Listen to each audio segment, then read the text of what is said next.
بالله من الشيطان الرجيم بسم الله الرحمن الرحيم من كان يريد حرث الآخرة نزد له في حرثه ومن كان يريد حرث الدنيا نؤته منها وما له في الآخرة من نصيب۔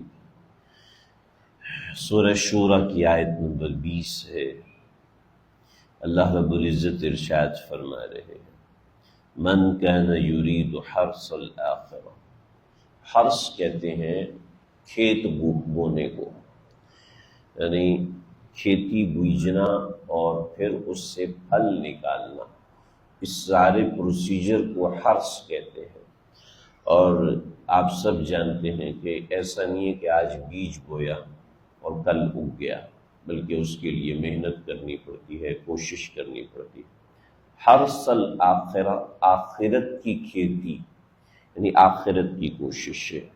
حرث الدنیا، دنیا کی کوششیں، دنیا کی کاوشیں۔ چنانچہ آیت کا معنی ہوا من کان یرید حرث الدنیا، جو ارادہ کرتا ہے، من کان یرید حرث الآخرہ، جو ارادہ کرتا ہے آخرت کی کھیتی کا، آخرت کے اجر و ثواب کا، نزید لہ فی حرثی، اللہ اس کی اس کھیتی میں اضافہ فرماتے ہیں، یعنی ہم اس کی کھیتی میں اضافہ فرماتے ہیں۔ ومن کان یرید حرث الدنیا، جو ارادہ کرتے ہیں دنیا کی کھیتی کا، نؤتہ منہا، اس میں سے کچھ دے دیتے ہیں۔ دونوں کا جواب دیکھیے، وما لہ فی الآخرۃ من نصیب، آخرت میں بھی اس کو کچھ نہیں ملتا۔ یہ دو باتیں، کمپیریزن دیکھیں دنیا اور آخرت کا۔ من کان یرید حرث الدنیا، جو دنیا کے دھندے میں، من کان یرید حرث الآخرہ، جو آخرت کے دھندے میں لگتا ہے، آخرت کی محنتوں میں لگتا ہے، آخرت کی کوششوں میں لگتا ہے، تو کیا فرمائے نزد لہ فی حرثی، ہم اس کی کھیتی میں برکتیں دیتے ہیں، اضافے کرتے ہیں، اضافے فرماتے ہیں۔ اور یہ اضافے کتنے ہوتے ہیں وہ میں بھی بتاتا ہوں۔ اور ومن کان یرید حرث الدنیا، اور جو دنیا کی کوشش کرتا ہے، اوپر تھا نزید لہ فی حرثی، اس کی کھیتی بڑھا دیتے ہیں۔ اور یہاں پر ہے نؤتہ منہا، اس میں سے تھوڑا سا دے دیتے ہیں۔ دنیا کی جو محنت کرتا ہے اس کو دنیا نہیں ملتی ہے۔ چنانچہ حضرت تھانوی رحمۃ اللہ علیہ نے بڑی بہترین بات یہاں پر ارشاد فرمائی، قرآن کی روشنی میں جو بات فرماتے ہیں کہ ایسے، اور یہ بات ایسی جو مشاہد ہے، یعنی آپ بھی دیکھتے ہیں، ہم بھی دیکھتے ہیں، اور ساری دنیا دیکھتی ہے، بہت لوگ ایسے ہیں جو دنیا کی کاوشیں، کوششیں کرتے ہیں، اور ان میں سے ہزاروں میں سے کچھ سینکڑوں کو بھی چھوڑ دیں، کچھ دہائیاں کامیاب ہوتی ہیں، کچھ دسیوں کامیاب ہوتے ہیں، سارے کامیاب نہیں ہوتے۔ جیسے بطور مثال آپ دیکھتے ہیں سیاستدان سارے وزیر اعظم بننا چاہتے ہیں، لیکن بنتا ایک ہے۔ ہزاروں بچے اکیڈمیز میں جاتے ہیں اور وہ آگے انٹرنیشنل کھیلنا چاہتے ہیں، لیکن اس میں سے چند ایک بچے کامیاب ہوتے ہیں۔ ایسے ہی ہزاروں بچے ایگزامز دیتے ہیں، اس میں سے چند ایک فرسٹ پوزیشن لیتے ہیں، سیکنڈ پوزیشن لیتے ہیں، تھرڈ پوزیشن لیتے ہیں، کچھ ضلعی سطح پر لیتے ہیں، کچھ ملکی سطح پر لیتے ہیں، دیتے ہزاروں ہیں، یعنی لاکھوں کی تعداد میں دیتے، ملینز آف پیپل ہیں، لیکن کامیاب کتنے ہوتے ہیں آپ کے سامنے۔ ہزاروں لوگ کاروبار شروع کرتے ہیں، لیکن ان میں سے چند 100 لوگ کامیاب ہوتے ہیں، بقیہ لوگ نوکری کے اوپر واپس آ جاتے ہیں۔ ہزاروں لوگ انٹرویوز دیتے ہیں، آپ اس کو کیٹیگرائز کرتے جائیں تو سمجھ میں آ جائے گا۔ من کان یرید حرث الدنیا نؤتہ منہا، دنیا کی محنت کرو گے، اجر کی گارنٹی نہیں ہے، الگ اجر کی کوئی گارنٹی نہیں ہے۔ دنیا کی محنت کرو گے، ٹھیک ہے دے دیں گے، کچھ تھوڑا سا دے دیں گے، لیکن کیا ہے من کان یرید حرث الآخرہ، جو کوئی آخرت کی محنت کرتا ہے۔ چنانچہ حضرت نے فرمایا جس کسی نے آخرت کی محنت کی ہے وہ کبھی بھی ناکام نہیں ہوا۔ آپ کا بچہ ہے، پڑھنا شروع کیا، 7ویں کلاس میں وہ رہ گیا، آپ اس کو پاکستانی قانون اس کو خواندہ تسلیم نہیں کرتا، ایجوکیٹڈ تسلیم نہیں کرتا، شناختی کارڈ میں اس کے دستخط نہیں ہو سکتے، انگوٹھا لگایا جائے گا، کیونکہ میٹرک پاس نہیں ہے، اس کے دستخط نہیں ہوں گے۔ لیکن اگر کسی نے دین کے لیے صرف اذان سیکھی، تو کیا اذان دینا کافی نہیں؟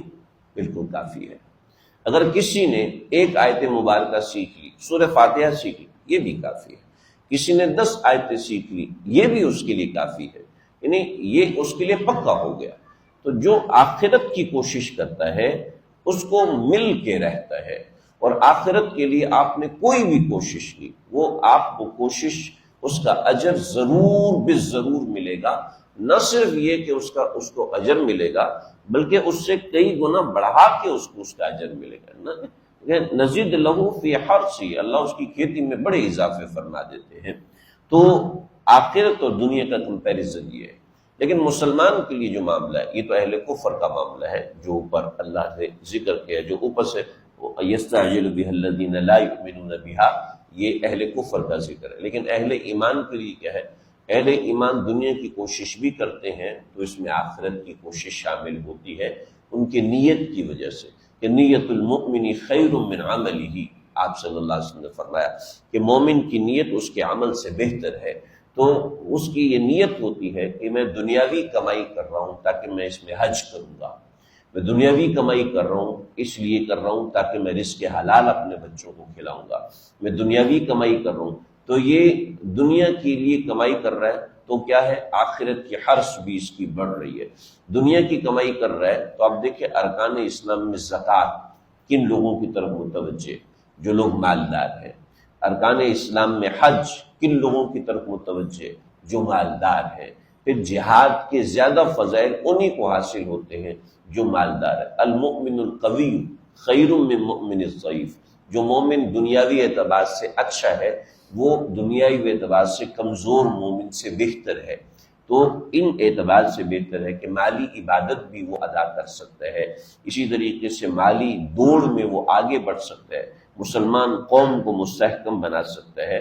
تو یہ اہل کفر کی طرف مخاطب ہے۔ اہل اسلام جب دنیا کی محنت بھی کرتے ہیں تو اس میں آخرت کی نیت شامل حال ہوتی ہے، میں جو کماؤں گا حلال کماؤں گا، حرام سے اپنے آپ کو بچاؤں گا۔ اور کافر اگر کہتا ہے کہ میں حلال کماؤں گا تو اس کو کوئی اجر نہیں ہے اس کے اوپر، اور کافر بھی حرام نہیں کھاتے، اکثر کافر حرام نہیں کھاتے، وہ اپنی محنت کر کے کماتے ہیں، وہ حرام نہیں کماتے۔ ہاں اس حرام حلال کمانے کے اوپر محنت کریں ان کو کوئی اجر نہیں، لیکن مومن حلال کما رہا ہے، کیوں کما رہا ہے؟ کیونکہ یہ اللہ کا حکم ہے، اور اللہ کا حکم سمجھ کے حلال کما رہا ہے، پھر حلال کے لیے کوشش کرتا ہے، پھر حلال کھاتا ہے۔ مجھ سے بہت سے لوگ ایسے ہیں جو باہر ملک میں، امریکہ میں یا دوسرے ملکوں میں رابطے میں ہوتے ہیں، آئے روز ان کا مسئلہ ہوتا ہے کہ بھی ہمیں حلال گوشت نہیں ملتا، یہ چیز نہیں ہے، وہ چیز نہیں ہے۔ تو وہاں پر کچھ لوگ ایسے ہیں جو کہ خاص طور پہ حلال ذبیحہ ہاتھ سے کرتے ہیں، ہینڈ سلاٹرڈ کرتے ہیں، تو پھر ان کے معاملات الگ ہوتے ہیں۔ تو یہ مسلمان آخر تک حلال کی فکر رکھتا ہے، اس وجہ سے اس کے حلال کمانے میں بھی اس کی فکر شامل ہوتی ہے، لہٰذا اس کو حلال کمانے کے اندر، حلال دنیا کے اندر بھی حرث الآخرہ کا اجر ملے گا، اس کی نیت کی وجہ سے، ان تمام احادیث کی وجہ سے جو اس کے اوپر دلالت کر رہی ہوتی ہیں۔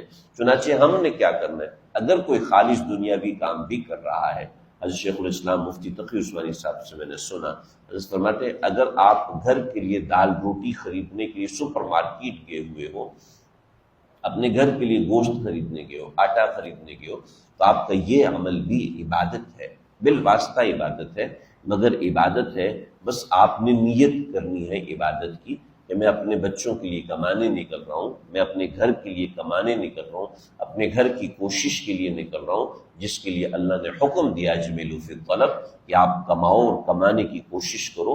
تو یہ حرث دنیا نہیں رہے گی، پھر یہ بھی حرث الآخرہ ہو جائے گی، اگرچہ وہ دنیا کے واسطے سے ہے۔